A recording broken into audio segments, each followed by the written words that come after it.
O primeiro trailer oficial de Cara de Barro finalmente foi divulgado, e ele pode ser um dos filmes mais sombrios da nova DC.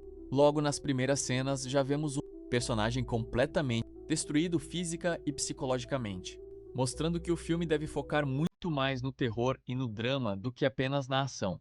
O trailer também apresenta um visual bem diferente do personagem, deixando claro que essa versão será mais assustadora e trágica. Outro detalhe que chamou atenção foi a fotografia escura e o clima de suspense. Durante praticamente todo o vídeo, algo bem diferente do estilo clássico dos filmes de super-heróis. Se a DC realmente seguir esse caminho, Cara de Barro pode surpreender muita gente e se tornar um dos filmes mais diferentes do novo universo da DC.